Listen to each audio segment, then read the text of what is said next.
السلام علیکم ورحمۃ اللہ وبرکاتہ۔ الحمد للہ نحمده ونستعینه ونستغفره ونؤمن به ونعوذ باللہ من شرور انفسنا ومن سیئات اعمالنا، من يهده الله فلا مضل له ومن يضلل فلا هادي له، ونشهد ان لا اله الا الله وحده لا شريك له ونشهد ان سيدنا ومولانا محمدا عبده ورسوله، فقد قال الله تبارک وتعالى في القرآن المجيد والفرقان الحميد: اعوذ باللہ من الشیطان الرجیم، بسم اللہ الرحمن الرحیم، یا ایھا الذین آمنوا اتقوا اللہ وکونوا مع الصادقین، صدق اللہ العظیم وبلغنا رسولہ النبی الامین المکین الکریم، لمن الشاہدین والشاکرین والحمد للہ رب العالمین۔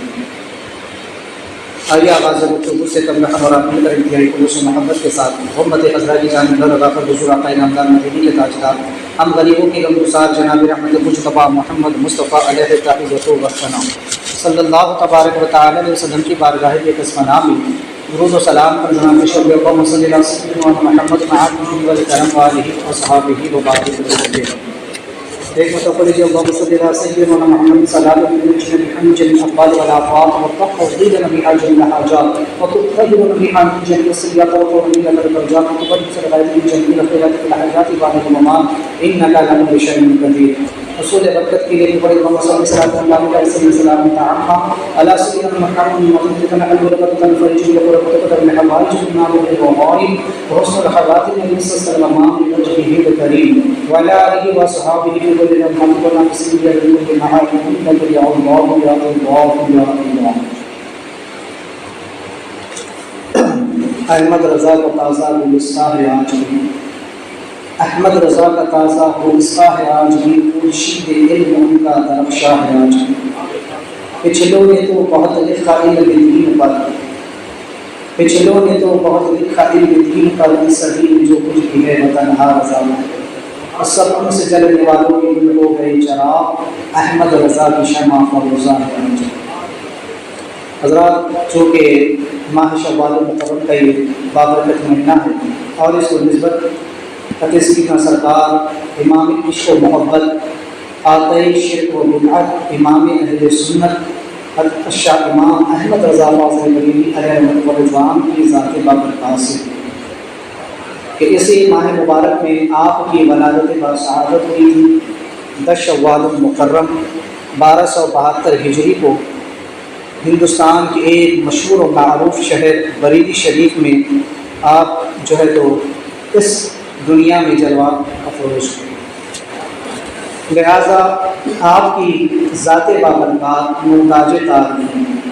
کہ آپ کی ذات گرامی پر جتنا بھی کہا جائے وہ کم ہے اس صدی میں، کیونکہ اس صدی کی مجدد آپ ہے 14ویں صدی کے۔ تو بہرحال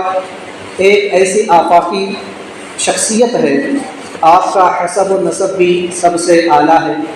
بہت بہتر کہ آپ جو ہے تو آپ کے آبا و اجداد و قندار کے قبیلے کے پٹھان تھے، یعنی آپ پٹھان گھرانے سے تعلق رکھتے ہیں، اور یہ کہ آپ کی تعلیم و تربیت کا جو معاملہ تھا وہ آپ نے خود اپنے والد گرامی مولانا شاہ نقی علیہ رحمۃ اللہ علیہ سے حاصل کی، اور ساتھ ہی آپ نے مولانا سید شاہ آل رسول مارہروی اور علامہ عبدالاعلی رامپوری اور مولانا شاہ ابو الحسین احمد نوری مارہروی اور حضرت علامہ غلام عبد القادر بیگ رحمۃ اللہ تبارک و تعالی عنہ سے آپ نے تعلیم و تربیت حاصل کی۔ لہٰذا چونکہ آپ کی تعلیم آپ ہی کے گھر میں ہوئی، آپ کہیں پر پڑھنے کے لیے تشریف نہیں لے گئے کسی دارالعلوم وغیرہ۔ آپ خود فرماتے ہیں کہ والد گرامی نے مجھ کو چند کتابیں پڑھائی، اور الجبرا وغیرہ بھی جس کے میعاد کے متعلق اگر ہم کہیں تو فرماتے ہیں کہ مجھے والد گرامی نے صرف 4 قاعدے سکھائے تھے: جمع، نفی، ضرب اور تقسیم، اور فرمایا تھا کہ بقیہ تمام علوم تمہیں دربار نبوی سے عطا کر دیے جائیں۔ اور ہوا بھی وہی کہ رسول پاک صلی اللہ تبارک و تعالی علیہ وسلم کی جناب سے آپ کو بے شمار علوم عطا، 56 علوم تو خود آپ نے بیان فرمائے کہ اللہ تبارک و تعالیٰ نے مجھے 56 علوم پر کامل دسترس عطا فرمایا۔ لیکن جدید محققین نے جب اس کی ریسرچ کی تو پتہ چلا کہ 105 علوم پر اللہ تعالیٰ نے آپ کو دسترس عطا فرمایا۔ بہرحال دنیا آپ کو صرف ایک مولانا کی حیثیت سے دیکھتی ہے، دنیا آپ کو صرف ایک مولوی کی حیثیت سے دیکھتی ہے، ایک مجدد کی حیثیت سے دیکھتی ہے، ایک رہنما کی حیثیت سے دیکھتی ہے، لیکن آپ کی ذات ایک ایسی ہمہ جہت شخصیت تھی، ایک ایسی آفاقی شخصیت تھی کہ جس میں اللہ تبارک و تعالیٰ نے وقت کے تمام علوم و فنون بھر دیے تھے، اور خود اس دور کے بڑے بڑے علامۃ الدہر جو لوگ تھے ان کا یہ کہنا تھا، بڑے بڑے علماء افاضل کا یہ کہنا تھا کہ امام احمد رضا خود ایک چلتی پھرتی یونیورسٹی ہے، ایک چلتا پھرتا ایک علم کا ایسا سمندر ہے کہ جس موضوع پر آپ اپنا قلم اٹھا لیتے ہیں علم کے دریا بہا دیتے ہیں۔ تو چونکہ میں بتانا یہ چاہتا ہوں کہ دنیا نے آپ کو صرف ایک مولانا کی حیثیت سے جانا، ایک مفتی کی حیثیت سے جانا، ایک مجدد کی حیثیت سے جانا، لیکن آپ خود ایک بحیثیت عظیم الشان سائنسداں بھی آپ تھے، اپنے دور کے ایک ایسے سائنسداں تھے کہ آپ نے جس موضوع پر قلم اٹھا دیا اس موضوع کو بھی پائے تکمیل تک کے پہنچا دیا۔ اس ضمن میں زیادہ نہیں، صرف 2 مثالیں میں آپ کے سامنے رکھتا ہوں۔ یوں تو اگر آپ کے علوم کا باریکی سے جائزہ لیا جائے، مشاہدہ کیا جائے، اور آپ کی کتب کا جو ہے تو مطالعہ کیا جائے، فتاوی رضویہ ہی کو اگر پڑھ لیا جائے تو کئی علوم پر جو ہے وہ مشتمل ہے، اور کئی علوم اس کے اندر آپ نے جو تو جمع فرما دیے ہیں۔ تو بہرحال چونکہ اگر پانی کے متعلق اگر دیکھا جائے تو آپ نے ایسی نفیس تحقیق فرمائی کہ پانی کی اقسام کتنی ہوتی ہے، پانی کثیر بھی ہوتا ہے، لطیف بھی ہوتا ہے، پانی میں مسامات بھی ہوتے ہیں، پانی کا رنگ کیسا ہوتا ہے، پانی کی بو کیسی ہوتی ہے، پانی کا مزہ وغیرہ، بہت اس کے اوپر ایک طویل تفصیل آپ نے درکار جو آپ نے اس کے اوپر جو تو تحریر فرمائی۔ تو پانی کے اوپر بھی آپ نے ایک بڑی تحقیق اور اعلیٰ نفیس گفتگو فرمائی۔ بہرحال آپ کی ایک کتاب ہے فوز مبین در رد حرکت زمین، یہ کتاب آپ نے کیوں تحریر فرمائی، اس کا پس منظر کیا تھا وہ میں آپ کے سامنے رکھوں، لیکن اس سے پہلے ایک چیز میں آپ کو بتاؤں کہ جس وقت اعلیٰ حضرت نے تیمم کا باب باندھا پانی کا، جیسا کہ پانی کے متعلق آپ نے پہلے تو بیان فرمایا کہ پانی چونکہ انسانی زندگی کا آدھار، اور جہاں انسانی زندگی پانی سے پنپتی ہے وہیں پر مسائل میں اور انسان کو پاکی حاصل کرنے میں پانی ایک اہم رول ادا کرتا ہے۔ تو کس پانی سے وضو جائز ہے، کس پانی سے نہیں، کس سے غسل جائز ہے، کس سے نہیں، کب جائز ہے کب نہیں، وہ ساری تحقیق آپ نے فرمائی۔ پھر جب بات آتی ہے تیمم کی، کیونکہ تیمم یہ وضو کا نائب ہے کہ جب انسان کو وضو کے لیے پانی میسر نہ ہو تو وہ تیمم کرے۔ اب تیمم کس چیز سے ہوتا ہے؟ تیمم پاک مٹی سے ہوتا ہے، یا پھر وہ پتھر جو مٹی کی اجناس سے ہے، مٹی کی جنس سے ہے، ان پتھروں کی دھول وغیرہ سے بھی جو ہے تو انسان تیمم کر سکتا ہے۔ جب اس پر بات آئی تو اعلیٰ حضرت نے جب اپنا قلم اٹھایا تو وہ فاضلانہ گفتگو فرمائی کہ پہلے تو آپ نے اپنے دیگر مفسرین، اپنے سے پہلے جو فقہاء گزرے ان کی تحقیقات کو آپ نے سامنے رکھ کر آپ نے ان کی ایک کوانٹٹی جو بیان کر دی کہ ان علماء نے، ان فقہاء نے، ان مفسرین نے اتنی اقسام مٹی کی یا پتھروں کی گنائی ہے کہ جس سے تیمم جائز ہے۔ اب اس کے بعد آپ اپنی تحقیق شروع کرتے ہیں اور اس تحقیق کو آپ ڈوبنا فرما دیتے ہیں۔ تو اس ضمن میں جب آپ نے جو ہے تو تحقیق کی پتھروں کے اوپر اور پتھروں کے متعلق جب آپ نے اپنا قلم اٹھایا تو آپ فرماتے ہیں کہ چونکہ پتھروں کی بہت ساری اقسام ہیں،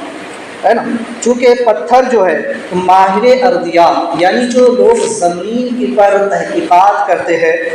ہے نا، تو اس ضمن میں آپ فرماتے ہیں کہ پتھروں کے متعلق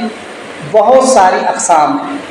فرماتے ہیں کہ پتھروں کی اقسام کی ہر ایک کی تعریف آپ نے اس کے اندر جو تو درج فرمائی۔ جب آپ نے پتھروں کے متعلق لکھا تو پتھروں کی تعریف، کہ پتھر کی تعریف کیا ہے، پتھر کسے کہتے ہیں، ہر چیز کو پتھر نہیں کہا جائے گا۔ لہٰذا پتھر جو ہے تو بننے کا عمل کیسے ہوتا ہے، پتھر بنتے کیسے ہیں، کس چیز سے بنتے ہیں، کب بنتے ہیں، ان کا عمل کیا ہوتا ہے، اسی طرح پتھر ایک دوسرے سے کس طرح تبدیل ہوتے ہیں، پتھروں کے آپس میں متبادل ہونے کا، تبدیل ہونے کا ذکر آپ نے فرمایا، دھات کس طرح سے بنتی ہے اور ان کی اجزائے ترکیب کس طریقے سے ہوتی ہے۔ جو دھات ہوتی ہے، دھات الگ چیز ہے، پتھر الگ چیز ہے، پتھر کے بننے کا عمل الگ ہے اور دھات کے بننے کا عمل الگ ہے، اس کو آپ نے پوری تفصیل کے ساتھ بیان فرمایا۔ معدنیات کی اقسام اور ان کی ترکیب آپ نے بیان فرمائی کہ جو چیزیں معدنیات، معدنیات میں کیا آتا ہے، تیل آتا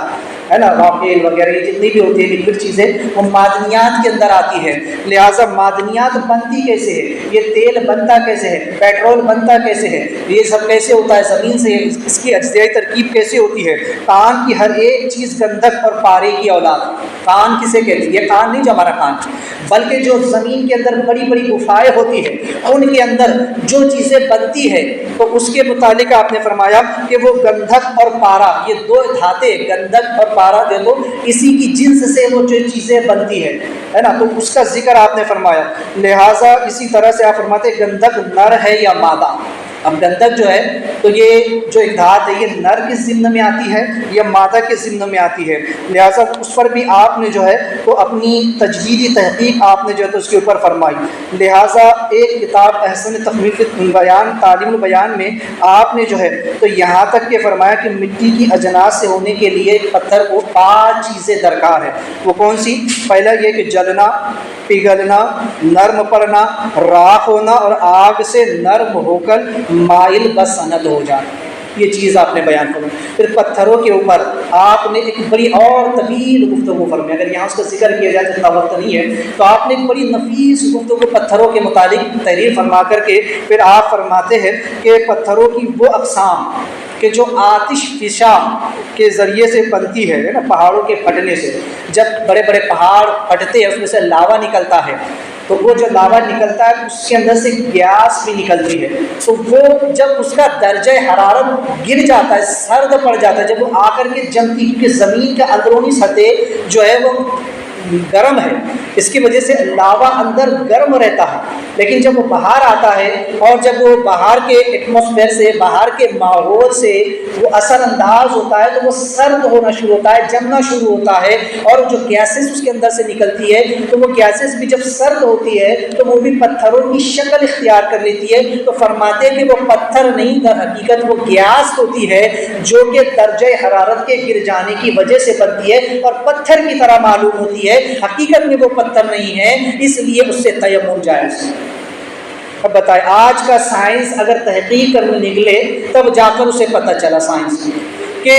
وہ پتھر جو کہ آتش فشاں سے نکلتے ہیں، لاوے سے نکلتے ہیں، ہر پتھر پتھر نہیں ہوتا بلکہ وہ گیس ہوتی ہے جو کہ جم جاتی ہے اور پتھر کی شکل اختیار کر لیتی ہے، اگر اسے جلایا جائے، اسے پھر سے گرمی پہنچائی جائے تو وہ بھاپ بن کر کے اڑ جاتی ہے۔ اس لیے آپ نے فرمایا پہلے ہی آپ نے کہا تھا کہ پتھر نہیں، سائنس آج اس پر تحقیق کر رہا ہے۔ تو یہ ہے اعلیٰ حضرت کی زبردست تحقیق جو کہ آپ نے اس وقت میں جو ہے تو یہ تحقیق فرمائی پتھروں کے متعلق۔ لہٰذا علم جو آسمان کے متعلق جو ہے نا، علم الفلکیات، اس پر بھی آپ فرماتے ہیں سیاروں ستاروں کے متعلق کہ یہ جو ستارے، سیارے، سیارچے وغیرہ ہیں تو یہ کس طریقے سے گردش کرتے ہیں۔ سب بھی گردش نہیں کرتے، بہت سے گردش بھی کرتے ہیں، کچھ ساکن بھی ہوتے ہیں، اس پر بھی آپ نے ایک فاضلانہ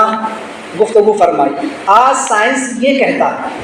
آج کا سائنس یہ کہتا ہے کہ بگ بینگ کا نظریہ پیش کرتا ہے کہ جب بگ بینگ ہوا تھا، ایک بہت بڑا اسفوٹ ہوا تھا، بہت بڑا دھماکہ ہوا تھا، اس وقت جو ہے تو یہ تمام کائنات کا وجود ہوا اور بڑے بڑے چھوٹے اس میں سے جو ہے تو الگ الگ پتھر نکلے اور وہ پھر دھیرے دھیرے جب ٹھنڈے ہوتے گئے تو وہ ستارے اور سیاروں کی شکل اختیار کرتے چلے گئے۔ یہ سائنس کا جو ہے تو ایک موقوف ہے، سائنس کا ایک نظریہ ہے۔ اگر اس کو ہم اسلامی اعتبار سے دیکھنا چاہے تو اگر ہم اسلامی تاریخ کا مطالعہ کریں تو علماء لکھتے ہیں کہ اللہ تبارک و تعالیٰ کے علم کے خزانے میں، اللہ تعالیٰ کے خزانوں میں ایک موتی تھا جو سفید تھا۔ جب اللہ تبارک و تعالیٰ نے اس کائنات کا وجود فرمانا چاہا، اس کائنات کو تخلیق فرمانا چاہا، تو اللہ تبارک و تعالیٰ نے اس پتھر پر، اس موتی پر اپنی توجہ ڈالی، اپنی نگاہ ڈالی، جس کے سبب سے وہ پھٹ گیا اور اس کے اندر سے پھر پوری یہ کائنات کا وجود، وہی جس کو سائنس بگ بینگ کا نظریے کے ساتھ پیش کرتا ہے، اور یہ کہ یہ ہر وقت پھیلتی چلی جا رہی ہے۔ اب یہ تمام سیارے سیارچے اسی میں سے بنے۔ اب سائنس یہ کہتا ہے کہ یہ سب کے سب گردش میں ہے، پورا فلک گردش میں ہے، آسمان بھی گردش میں ہے، سورج چاند ستارے زمین بھی گردش میں ہے، لیکن اعلیٰ حضرت اس کے برخلاف اپنا موقوف بیان فرماتے ہیں کہ آسمان گردش میں نہیں ہے اور ہر ستارہ گردش میں نہیں ہے، یہاں تک کہ زمین بھی گردش میں نہیں ہے۔ ہاں البتہ آپ فرماتے ہیں کہ ستاروں اور سیارات اور ثوابت میں تقسیم کی قاعدے، لہٰذا سیارہ اور ستارہ ہے وہ ہے جو حرکت کرتا رہتا ہے نا، اور ثوابت وہ ستارے، اس کی آپ نے دو قسمیں بیان فرمائی کہ ایک ستارے اور سیارے یہ وہ ہے جو حرکت کرتے رہتے ہیں، اور جو ثوابت ستارے ہیں یعنی جو منجمد ہے، جو جمے ہوئے، وہ اپنی جگہ پر ساکن ہے، اپنی جگہ پر رکے ہوئے ہیں، یا کم از کم دوسرے ستارے اور سیاروں کی بنسبت وہ اپنی جگہ کو تبدیل کرتے رہتے ہیں۔ پھر اس پر آپ نے فاضلانہ بحث فرمائی کہ کون سے ستارے اور سیارے ہیں جو گردش میں ہیں، کون سے ہے جو ساکن ہے، کون سے ہے جو اپنی جگہ کو تبدیل کرتے ہیں، کون سے ہے جو اپنی جو تو دھیرے حرکت کرتے ہیں، کون ہے جو بالکل تیزی کے ساتھ حرکت کرتے ہیں۔ پھر اس پر آپ نے ایک عالمانہ اور فاضلانہ گفتگو فرمائی، اور ایسا نہیں کہ صرف قرآن و حدیث سے ہی، بلکہ آپ نے جو ہے تو اس چیزوں کو خود سائنسی نقطۂ نظر سے آپ نے جو ہے تو ان چیزوں کو جو ہے تو ثابت فرمایا ہے۔ لہٰذا اس پر بھی آپ نے ایک بڑی تفصیلی گفتگو فرمائی۔ جس وقت کہ اعلیٰ حضرت کی بارگاہ میں ایک مسئلہ آیا، یہ معاملہ ہوا تھا اس وقت کہ جس وقت ایک بہت بڑے سائنسدان ایک دعویٰ کیا تھا، اور اس کا وہ دعویٰ کیا تھا کہ مشہور میٹرولوجسٹ البرٹ ایف کوٹا نے فلکی نظام کو دیکھ کر، ستاروں کو دیکھ کر کے اور اس کی حرکت و گردش کو دیکھ کر کے اپنے ظن باطن میں یہ اعلان کیا تھا، یہ پیشن گوئی اس نے کی تھی کہ 17 دسمبر 1999 کو جو ہے تو تمام ستاروں کی قوت جاذبہ کے جمع ہونے سے دنیا میں ایک زلزلہ آئے گا، جس کے سبب سے جو ہے تو دنیا کا ایک بہت بڑا حصہ قیامت صغریٰ سے دوچار ہوگا اور وہ ختم ہو جائے گا، فنا ہو جائے گا۔ چونکہ سائنس کا نظریہ یہ ہے کہ یہ جو اجرام ہے، یہ جو ستارے سیارے ہیں، ان میں قوت جاذبیت کھینچنے کی اپنے اندر طاقت ہے۔ جیسے کہ زمین، نیوٹن نے اس کے متعلق ایک نظریہ پیش کیا تھا کہ زمین کی قوت کشش ثقل کے مطابق کہ زمین ہر چیز کو اپنی طرف کھینچتی ہے نا، اگر کوئی چیز کو اوپر اچھالا جائے تو وہ واپس زمین کی طرف آ جاتی ہے، جس کو جو نے یہ اس طریقے سے کیا تھا کہ ایک مرتبہ جب ایک درخت کے نیچے بیٹھا ہوا تھا تو ایک سیب اس کے سر پر پہ گرا، اس کی یہ تھیوری بیان کی جاتی ہے بہرحال، لیکن اس کا بھی رد عالم نے فرمایا ہے۔ تو بہرحال ستارے اور سیارے جو یہ اپنے اندر قوت جاذبیت رکھتے ہیں، کسی دوسری چیز کو اپنے اندر کھینچنے کی صلاحیت رکھتے ہیں۔ جیسا کہ سائنس آج یہ کہتا ہے کہ یہ جو سمندر کے اندر جوار بھاٹا آتا ہے، یہ جو سمندر کے اندر لہریں ہوتی ہے کیوں ہوتی ہے اور کب ہوتی ہے، سائنس کا یہ کہنا ہے کہ جب چاند زمین کے بالکل قریب ہوتا ہے، جب وہ بالکل روشن ہوتا ہے تو اس وقت وہ اسے اپنی طرف کھینچتا ہے، تو زمین کے اندر جو پانی ہوتا ہے اس کے اندر جو لہریں اٹھتی ہے وہ اس وقت ہوتی ہے،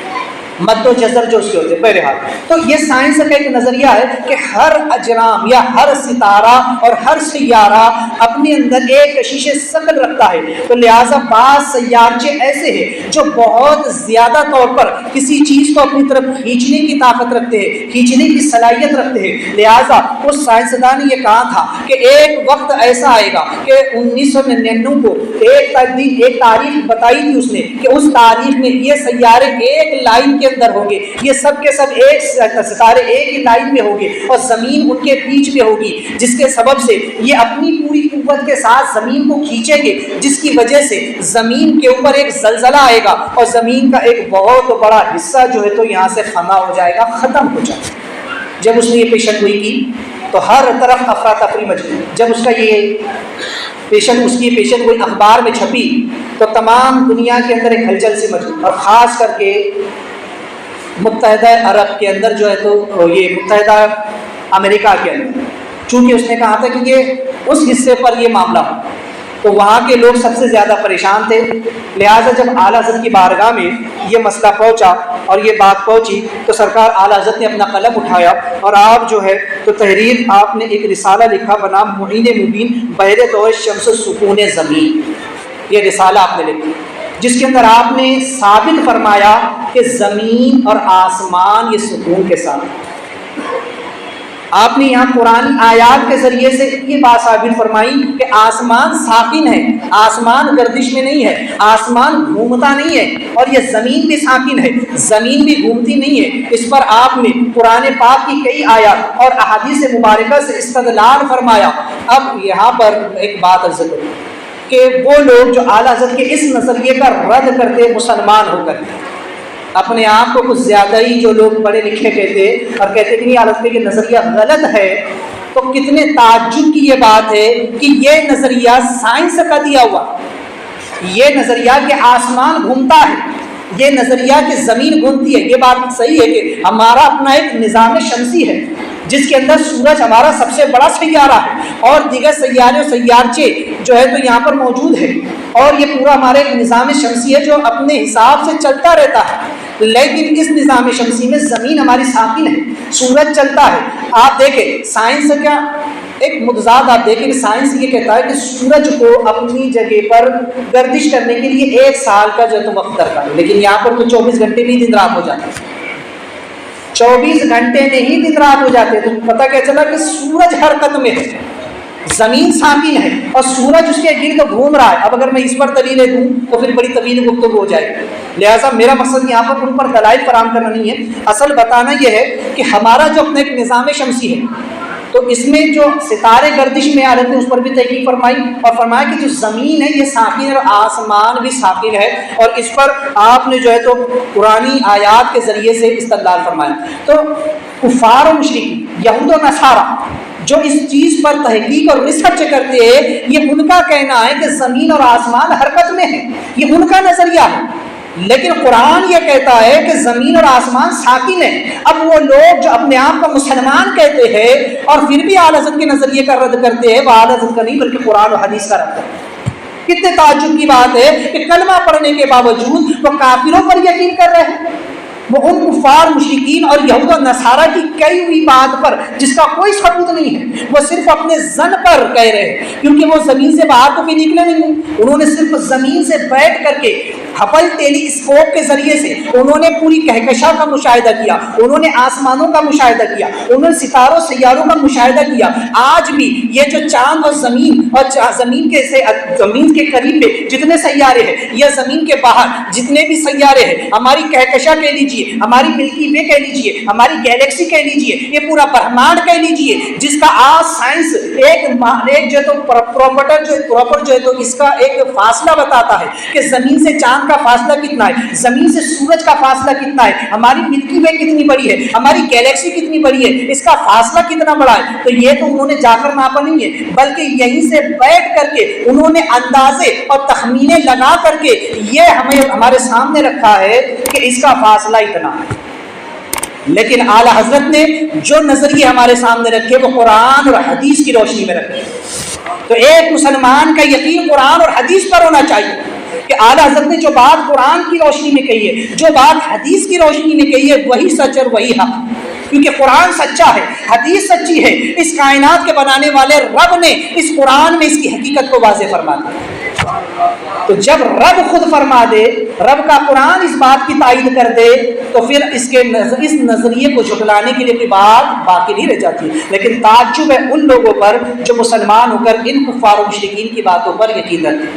تو تو پھر ہوا کیا؟ اعلیٰ حضرت فاضل بریلوی کے سامنے جب یہ مسئلہ آیا اور جب اس نے کہا کہ زمین بھی حرکت کرتی ہے، تب پھر آپ نے کتاب لکھی فوز مبین در رد حرکت سے، اور آپ نے ثابت فرمایا کہ زمین حرکت میں نہیں ہے بلکہ زمین ساکن ہے اور ایسا کچھ بھی نہیں ہونے والا ہے۔ اور پھر یہ کتاب جو آپ نے پہلی کتاب لکھی، وہ کتاب آپ نے قرآن و حدیث کی روشنی میں لکھی، لیکن جو فوز مبین در رد حرکت زمین کو لکھا تو اس کو سائنسی نقطۂ نظر سے آپ نے لکھا۔ سائنس جس کیلکولیشن کو کر کے کہتا ہے، سائنس جن اصولوں کے تحت کہتا ہے کہ یہ ستارہ اس بروج میں ہوگا، یہ ستارہ اس جو تو سمت میں ہوگا، یہ ستارہ اس سمت میں ہوگا، تو یہ قوت جاذبیہ پیدا ہوگی اور زمین پر جو ہے تو زلزلے آئیں گے۔ جب اس نے اس نظریے کو اس سائنسی نظریے کے ساتھ، اس سائنسی تحقیقات کے ساتھ پیش کیا تو اعلیٰ حضرت نے اس کا رد بھی سائنسی انداز میں فرمایا۔ اب یہاں آپ نے قرآن و حدیث کی بات نہیں پیش فرمائی، اس لیے کہ قرآن و حدیث کی بات تو آپ نے پہلے پیش فرما چکے تھے، لیکن اب رد کرنا تھا ایک کافر کا، یہ بات ثابت کرنی تھی پوری دنیا کے سامنے، کیونکہ ہر کافر، ہر مشرک، یہودی اور جو تو نصرانی وغیرہ یہ لوگ تو قرآن کو مانتے نہیں، اس لیے آپ نے ان کا رد انہی کے انداز میں فرمایا، سائنسی حوالوں کے ساتھ ہی آپ نے فرمایا کہ اس کا جو ہے تو فاصلہ یہاں سے اتنا ہوگا، اس کا فاصلہ اتنا ہوگا، جب یہ اس کے مدار میں آئے گا، وہ اس کے سامنے آئے گا تو کیا کیفیت بنے گی اور کیا ہوگا، وہ پورا کیلکولیشن آپ نے اس کتاب کے اندر درج فرما کر فرما دیا کہ ایسا کچھ بھی نہیں ہوگا۔ اور الحمدللہ وہی ہوا، جب وہ دن وہ تاریخ آئی تو دنیا نے دیکھا کہ وہی ہوا جو امام احمد رضا نے، کوئی زلزلہ نہیں آیا، زمین پر کچھ بھی نہیں ہوا، اور آج تک زمین ویسے کی ویسے۔ تو گویا کہ آپ نے سائنسی اعتبار سے بھی اس بات کو بہت اچھی طریقے سے جو ہے تو واضح فرما دیا، یہاں تک کہ آپ نے نیوٹن کے نظریے کا جتنے اس کے باطن نظریات تھے ان کا بھی آپ نے رد فرمایا، کشش ثقل زمین کا جو ہے تو کہ زمین ہر چیز کو کھینچتی، اگر ایسا ہے تو پھر دوسرے اطراف کے آپ نے مثالیں پیش فرمائی، پھر وہاں یہ قانون لاگو کیوں نہیں ہوتا ہے، اس جگہ پر یہ اصول لاگو کیوں نہیں ہوتا ہے، پھر اسی طریقے سے اس کے نظریے اضافت کا بھی جو ہے تو آپ نے رد فرمایا، اور پھر جو ہے تو بہت سارے ایسے نظریات جو قرآن حدیث کے خلاف تھے آپ نے ان کا رد فرمایا۔ اعلیٰ حضرت کا ایک طرز استدلال آپ کیا فرماتے ہیں، اعلیٰ فاضل آپ کی جو ہے تو آپ فرمایا کرتے تھے کہ مغربی سائنس دان جو مغربی تہذیب کے لوگ ہیں ان لوگوں کے بارے میں آپ فرماتے ہیں کہ ان لوگوں کو طریقہ استدلال نہیں آتا ہے نا، یعنی یوروپ والوں کو، جو یوروپ کے رہنے والے ان لوگوں کو طریقہ استدلال نہیں آتا ہے، یعنی انہیں دعوے پر دلیل پیش کرنے کا کوئی طریقہ ہی نہیں ہے، وہ دعویٰ کچھ اور کرتے ہیں دلیل کچھ اور دے دیتے ہیں، ان کا دعویٰ ان کے دلیل کے مطابق نہیں ہوتا ہے، ان کی دلیل ان کے دعوے کے مطابق نہیں ہوتی۔ اعلیٰ حضرت کا نظریہ کیا ہے اس کے متعلق؟ اعلیٰ حضرت فاضل بریلوی علیہ رحمۃ الرحمان کا نظریہ یہ تھا کہ آپ قرآن پاک کی روشنی میں، قرآن و حدیث کی روشنی میں ہر چیز کو پرکھا کریں اور پھر جا کر کے اس چیز کے بارے میں آپ جو ہے تو حکم صادر فرمائیں۔ آج کے دور کے لوگ، آج کے دور کے سائنسداں اور آج کے دور کے وہ تہذیب یافتہ کہلائے جانے والے مسلمان جو یہ سمجھتے ہیں ہم نے بہت زیادہ پڑھ لکھ لیا ہے، ہم نے سائنس میں آج بہت ترقی کر لی ہے، آج سائنس بہت عروج پر جا چکا ہے، اور آج جو ہے تو ٹیلیسکوپ کے ذریعے سے یا پھر جو ہے تو آج کے دور میں جو ہے تو سیٹلائٹس جو آسمانوں کے میں چھوڑے گئے، جو خلا میں چھوڑے گئے، ان سیٹلائٹ کے ذریعے سے آج ہم نے بہت زیادہ نالج حاصل کر لیا ہے اور ہم نے بہت سارا تجربہ حاصل کر لیا، بہت کچھ ہم نے دیکھ لیا ہے، تو وہ اپنے نظریات کو جو ہے کے مطابق قرآن و حدیث کو پرکھنے کی کوشش کرتے ہیں، یہ ان کی سب سے بڑی غلطی ہے۔ ان لوگوں کی سب سے بڑی غلطی کیا ہے کہ وہ نظریہ پہلے بناتے ہیں اور اس کے مطابق آیت قرآن کو ڈھالنے کی کوشش کرتے ہیں، بعض یہ ان کا نظریہ، یعنی اپنا باطن نظریہ وہ پہلے بنا لے اور پھر سوچیں گے کہ قرآن کی کون سی آیت کو توڑ مڑوڑ کر کے اس کو ہمارے موافق بنایا جائے، ہمارے نظریے کے مطابق اس کو بنایا جائے، اس لیے وہ لوگ ایسی حرکتیں کرتے اور ہر جگہ نقصان اٹھاتے، گمراہ ہوتے ہیں، ذلیل و رسوا ہوتے ہیں۔ لیکن اعلیٰ حضرت کا طریقہ استدلال یہ نہیں ہے، بلکہ اعلیٰ حضرت فاضل بریلوی علیہ رحمۃ الرحمان نے قرآن پاک کا جو ترجمہ فرمایا ہے، جو تفسیر آپ نے فرمائی ہے، وہ ہزاروں تفاسیر کو دیکھنے سے ہمیں بے نیاز کر دیتی ہے۔ آقا کریم صلی اللہ علیہ وسلم نے احادیث میں کیا فرمایا؟ فرمایا، صحابہ نے اس آیت کے بارے میں کیا فرمایا، مجددین نے اور دیگر مفسرین نے اور محدثین نے اور فقہاء نے اور بڑے بڑے اجندہ اولیاء علماء اور صوفیاء نے ان آیتوں کے بارے میں کیا لکھا، وہ سب دیکھنے کے بعد اعلیٰ حضرت نے قرآن کا ترجمہ فرمایا، جس کا نام کنز الایمان آپ نے رکھا۔ آپ نے جو ہے اس کنز الایمان کے اندر آپ نے اپنے نظریے کو دخل نہیں دیا، بلکہ ان بزرگوں کی روشنی میں آپ نے صحیح طور پر قرآن کا ترجمہ کر کے امت کے سامنے پیش کیا۔ اب آپ کے سامنے کوئی مسئلہ آتا ہے تو آپ اس قرآن کی روشنی میں اس مسئلے کو دیکھتے، اگر وہ صحیح اترتا ہے تو آپ قبول کر لیتے، اگر غلط ہوتا ہے تو اس کو رد فرما دیتے۔ یہ آپ کا طریقہ استدلال۔ لیکن آج کل کے لوگ کیا کرتے ہیں، وہ نظریہ پہلے بناتے اور اپنے مطابق پھر قرآن کی آیتوں کو وہ ڈھونڈنے کے لیے نکلتے ہیں۔ تو اس لیے ایسے لوگ پھر ذلیل و رسوا ہوتے ہیں، خائی و خاسر ہوتے ہیں۔ تو پہلے اعلیٰ حضرت ایک ایسی آفاقی شخصیت ہے جس نے سائنس کے میدان میں ہے نا، اگر میں بیان تو بہت طویل پھر گفتگو ہوگی، بہت کچھ آپ نے اس زندگی میں جو ہے آپ نے تعریف فرمایا، لیکن ایسی ظاہر سی بات ہے کہ ہر دور میں کچھ ایسے مخالفین ہوتے ہیں کہ جب کوئی شخصیت ابھرتی ہے تو اس کے مخالفین بھی پیدا ہو جاتے ہیں۔ اس لیے اعلیٰ فاضل بریلوی علیہ رحمۃ الرحمان پر کئی قسم کے الزامات بھی لگائے اور کئی طرح سے آپ کی شخصیت کو مجروح کرنے کی کوشش کی۔ یا میں چند ایک کا صرف ذکر کروں۔ ایک بہت بڑا الزام جو ہے تو اعلیٰ کی ذات پر یہ لگایا جاتا ہے کہ آپ نے مقام الوہیت و نبوت کو جو ہے تو ملا دیا ہے ماں سے۔ آپ نے رسول پاک صلی اللہ علیہ وسلم اور خدائے تبارک و تعالیٰ کے درمیان کی تمیز کو معاذ اللہ ختم کر دیا۔ ایک الزام یہ اعلیٰ کی ذات، بلکہ اعلیٰ کی ذات تو وہ ہے کہ جنہوں نے ہمیں مقام الوہیت کیا ہے اور مقام رسالت کیا ہے اسے بہت اچھے سے سمجھا دیا کہ رب کا مقام کیا ہے اور رسول کا مقام کیا ہے۔ اتنے واضح انداز میں اس کو بیان فرما دیا ہے کہ شرک کی آمیزش بھی وہاں پائی نہیں جاتی۔ میں ایک مثال صرف آپ کے سامنے رکھتا ہوں ادب کیا کہ آپ نے خدائے تبارک و تعالیٰ اور رسول پاک صلی اللہ علیہ وسلم کے درمیان ادب کی کتنی بہترین مثال ہمارے درمیان قائم فرمائی۔ صرف ایک چھوٹی سی مثال، آپ کا ایک مشہور زمانہ سلام مصطفیٰ جان رحمت پہ لاکھوں سلام، جسے ہم شب و روز پڑھتے رہتے ہیں۔ میں ایک عام اور سیدھی سی سادی سی مثال آپ کے سامنے رکھوں۔ ادب سب سے بڑی چیز ہے، یاد رکھنا، کیونکہ ادب اگر انسان سے چھوٹا تو پھر وہ کتنا ہی بڑا متقی پرہیزگار کیوں نہ ہو، وہ پھر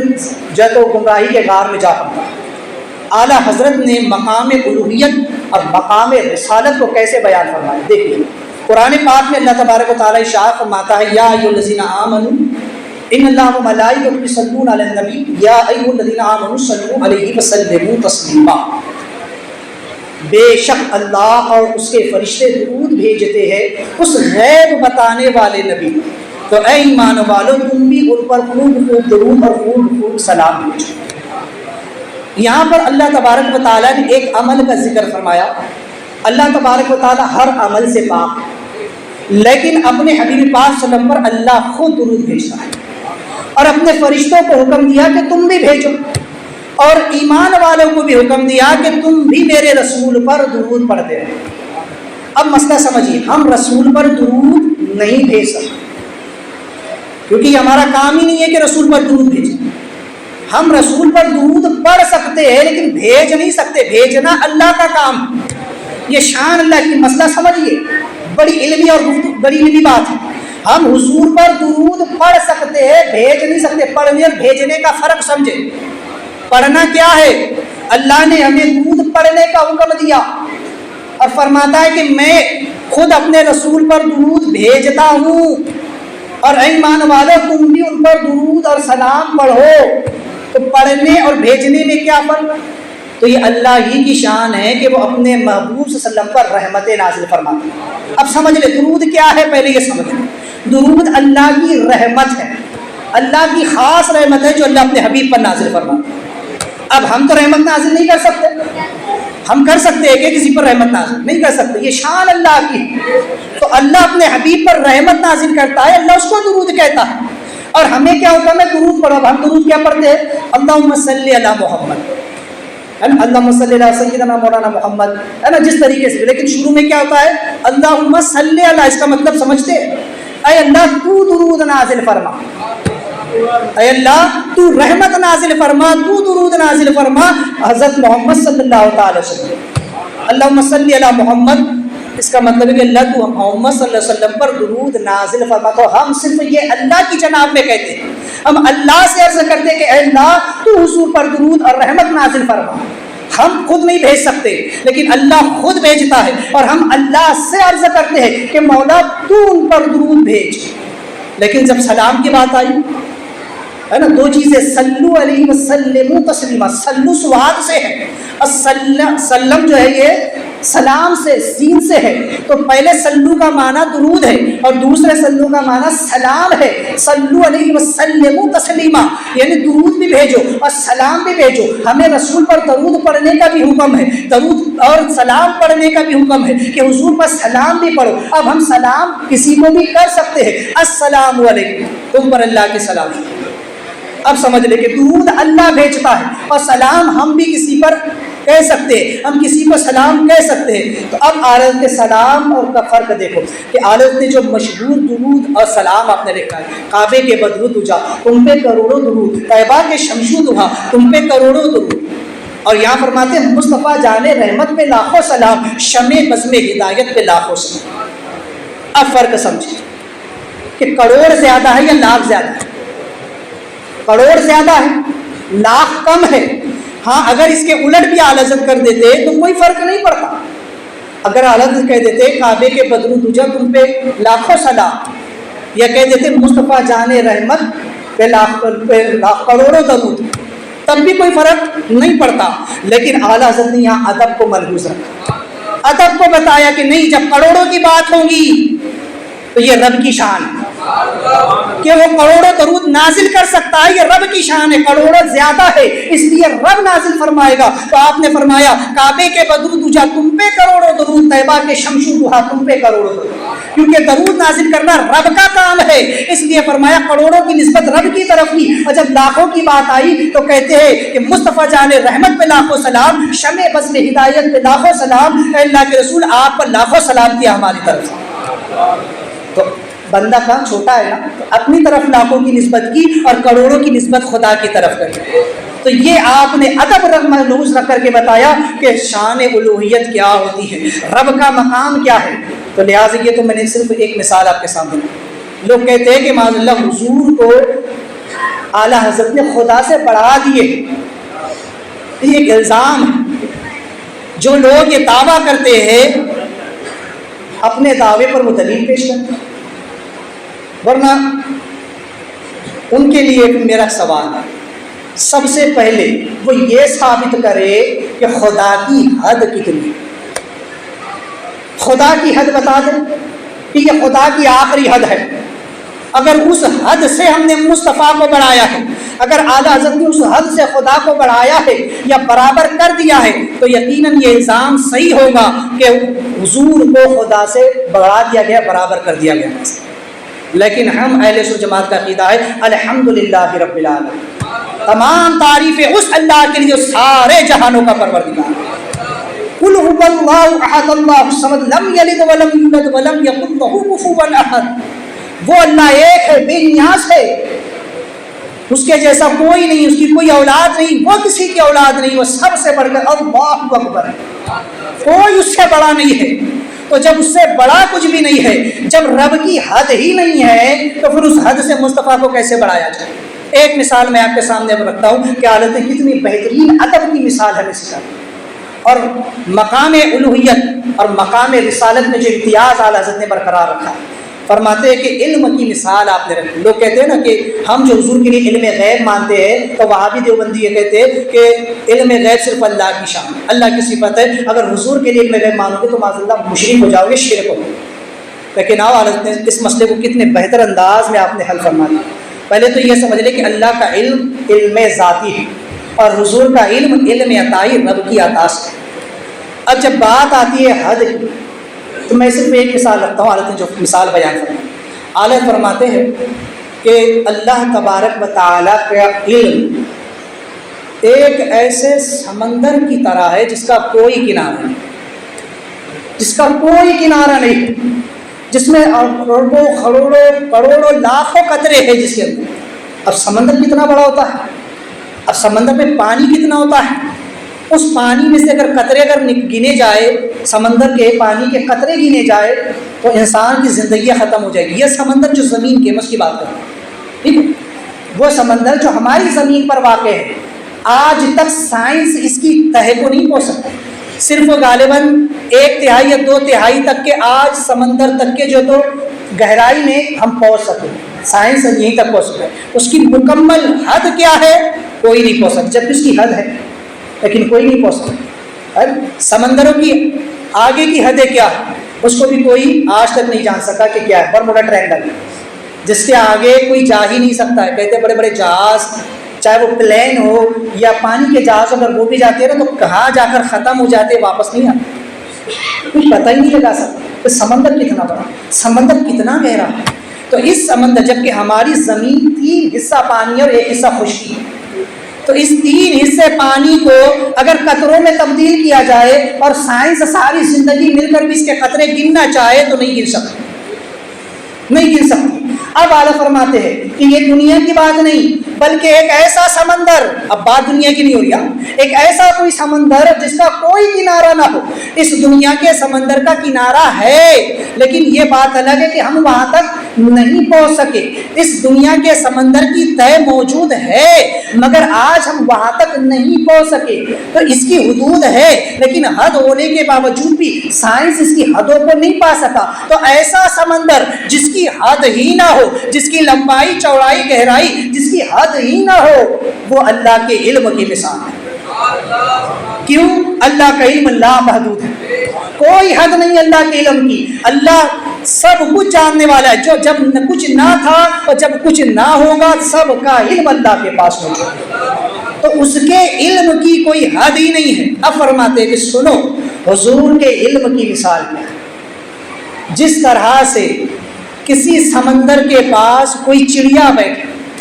اور اپنی چونچ میں وہ ایک بار میں جو پانی اٹھا لے گی، وہ مثال آپ فرماتے کہ رسول پاک صلی اللہ علیہ وسلم کے علم، وہ مثال رسول کائنات صلی اللہ علیہ وسلم کے علم کی ہے کہ گویا خدا کا علم اس سمندر کی طرح ہے جس کی کوئی حد نہیں ہے، اور حضور کا علم اس کی مثال وہ ہے جو چڑیا نے اپنی چونچ میں پانی اٹھایا۔ اب مجھے بتائیے چڑیا کی چونچ میں جو پانی ہے، جو قطرے ہیں وہ، اور جو سمندر ہے ایک طرف، وہ کوئی مثال ہے؟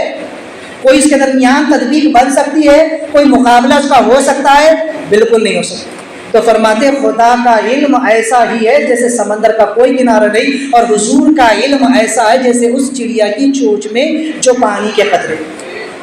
اب لیکن فرماتے ہیں عقیدے کی بات، یہ تو ہوگی ادب کی بات ہے نا، کہ خدا کا ادب کیا اور مصطفیٰ کا ادب، لیکن اب بات آتی ہے مصطفیٰ کے ادب کی اور عقیدے کی۔ تو فرماتے کہ سن لے کہ جو مثال رسول کائنات صلی اللہ علیہ وسلم کی دی گئی کہ چڑیا کی چونچ میں جو پانی ہے وہ کتنا ہے اس کے مقابلے میں؟ چند قطروں کے مطابق، لیکن وہ قطرے رسول پاک صلی اللہ علیہ وسلم کا علم ہے، اور وہ علم اتنا ہے کہ جو سمندر کے مقابلے ہے۔ اب فرماتے کہ وہ ان سمندروں کے مقابل ہے جن کی حدیں ہیں، لیکن ان حدوں کو کوئی نہیں پہنچ سکتا۔ خدا کے علم کی کوئی حد نہیں ہے لیکن مصطفیٰ کے علم کی حد ہے، لیکن ان حدوں کو کوئی نہیں پا سکتا، کوئی نہیں۔ بڑے سے بڑا مرسل نبی کیوں نہ ہو، مرسل فرشتہ کیوں نہ ہو، چاہے پھر وہ ابراہیم علیہ السلام ہو، چاہے وہ نوح علیہ السلام ہو، چاہے وہ موسیٰ علیہ السلام ہو، جلیل القدر انبیاء علیہ السلام ہو، چاہے وہ ملک الموت ہو، چاہے وہ اسرافیل ہو، چاہے وہ عزازیل ہو، چاہے وہ اسرائیل ہو، چاہے وہ حضرت سیدنا جبریل امین ہی کیوں نہ ہو، کتنا ہی مقرب ترین فرشتہ، کتنا ہی مقرب ترین نبی کیوں نہ ہو، لیکن وہ مصطفیٰ کے علم کے مقابلے میں ان کا علم ایسا ہے جیسے چڑیا کی چونچ میں پانی۔ یہ ان کا علم ہے۔ یہ عقیدے کی بات ہے کہ حضور کا علم کتنا ہے، کہ حضور کا سب سے زیادہ علم ہے، خدا کے بعد سب سے زیادہ علم مصطفیٰ کا ہے، پھر اس کے بعد دیگر انبیاء کا ہے، پھر اس کے بعد دیگر مخلوقات کے علوم پر بات ہوئی ہے۔ تو یہ مثال عالت نے قائم فرمائی، اور یہ ادب بھی ہمیں سکھایا اور عقیدہ بھی ہمیں سکھایا۔ لوگ کہتے ہیں کہ آپ نے لوگوں پر کفر کے فتوے دیے، لوگ کافر بنایا، سمجھ لیں، کافر بنانا اور ہوتا ہے، کافر بتانا اور ہوتا ہے۔ اعلیٰ حضرت نے ان لوگوں کو جنہوں نے اپنی کتابوں میں کفریہ عبارتیں لکھی اور اپنے کفریہ عقائد کے سبب جو کافر ہو گئے انہیں کافر بتایا، ان سے بچو اس لیے کہ انہوں نے کفر کیا ہے، جو ان کے کفروں میں شک کرے وہ بھی کافر۔ آپ نے زبردستی کسی کو پکڑ کر کافر نہیں بنایا، تو یہ چیز بھی سمجھے۔ بہرحال چونکہ وقت میں اتنی گنجائش نہیں ہے کہ تفصیل کے ساتھ اور بھی یہاں پر گفتگو کی جائے، ورنہ اور بھی بہت ساری باتیں تھیں۔ بہرحال دعا ہے کہ مولا کریم ہم تمام کو اعلیٰ حضرت کی فیض و برکات سے مستفیض فرمائے، اور یہ مبارک و مسعود مہینہ جو ان کی نسبت سے ہے، اللہ تبارک و تعالیٰ ان کے علوم سے ہم سب کو حصہ عطا فرمائے اور ہم تمام کو علم نافع عطا فرمائے۔ حضرات چونکہ مسائل کا سلسلہ شروع تھا، اس ضمن میں جو ہے تو چند مسائل بیان کیے تھے، آج بھی چند مسائل مفسدات نماز، یعنی کن باتوں سے نماز ٹوٹ جاتی ہے نا۔ نماز میں کسی کو سلام کرنا یعنی السلام علیکم کہنا، یا نماز میں کسی کے سلام کا جواب دینا یعنی وعلیکم السلام کہنا، یہ دونوں باتیں ایسی ہیں جس سے نماز فاسد ہو جائے، چاہے وہ بھول کر ہو، انجانے میں ہو، یا جیسے بھی۔ ایک شخص جیسا کہ انسان کی عادت بن جاتی ہے سلام سنتے ہی جواب دینے، ہے نا، جیسے کہ بہت سارے لوگ کبھی بھی سلام کرتے رہتے ہیں۔ اس سے پہلے بھی جو لوگ وضو کر رہے ہیں ان کو سلام نہیں کرنا چاہیے، کر دے تو حرج نہیں ہے لیکن نہ کرنا بہتر ہے، اس لیے کہ سامنے والا کسی اور عمل میں مصروف ہے، کوئی کھانا کھا رہا ہے، کوئی قرآن پاک کی تلاوت کر رہا ہے، کوئی نماز پڑھ رہا ہے نا، کوئی ایسے کام میں مشغول ہے کہ وہ توجہ نہ دے سکے گا، تو اس کو سلام نہ کرے۔ اب کر دیا تو کوئی غلط تو نہیں ہے، لیکن جواب دینا اس پر واجب نہیں ہے۔ اگر وہ جواب نہ دے سکے یا جواب نہ دے تو اس پر کوئی گناہ نہیں ہے، لیکن لوگ پھر کہتے ہیں دیکھو ہم نے سلام کرے اس نے جواب نہیں، تو بھائی میرے مسائل تو سیکھ لو، کب سلام کرنا چاہیے کب نہیں کرنا چاہیے، ہے نا۔ اب ایک عادت انسان کی بن جاتی ہے کہ جیسے وہ سلام سنتا ہے تو وعلیکم السلام کہہ دیتا۔ اب مان لیجیے کوئی شخص نماز پڑھ رہا ہے اور کسی نے سلام کر دیا اور اس نے سن لیا حالت نماز میں اور بے ساختہ اس کی زبان سے وعلیکم السلام نکل گیا، تو بھی اس کی نماز ٹوٹ جائے، اس کی نماز فاسد ہو جائے گی۔ اسی طرح دوسرا مسئلہ، 4 رکعت والی نماز کی نیت کسی شخص نے باندھی کہ میں 4 رکعت کی نماز پڑھتا ہوں، اور پھر 2 رکعت پر یہ سمجھ کر، اس خیال میں اس سمجھ کر کہ 2 ہی رکعت والی نماز تھی میری اور 2 رکعت پر سلام پھیر دیا تو اس کی نماز فاسد۔ اب اس پر بنا بھی نہیں ہو سکتی، ایسا نہیں کہ اب دوبارہ کھڑے ہو کر کے پھر پڑھ لے گا، تو نہیں، اس پر بنا بھی نہیں ہوگی، بلکہ اثر نو اس کو جو ہے تو پھر سے نماز کی نیت باندھنی پڑے گی۔ کسی کو چھینک آئی اور نمازی نے اس کے جواب میں یرحمک اللہ کہا تو اس کی نماز فاسد ہے نا۔ اگر کسی کو کسی اور انسان کو چھینک آئی اور کوئی شخص نماز پڑھ رہا تھا، اس نے کہہ دیا یرحمک اللہ، ہے نا، یا الحمدللہ کہہ دیا، کچھ کہہ دیا، تو اس کی نماز فاسد ہو جائے گی۔ تو ان مسائل کو ذہن میں رکھے اور اپنی نماز کی اصلاح کی کوشش کرے۔ دوران گفتگو کرتی ہوئی توبہ کرتا ہوں، استغفر اللہ ربی من کل ذنب و اتوب الیہ، لا الہ الا اللہ محمد رسول اللہ۔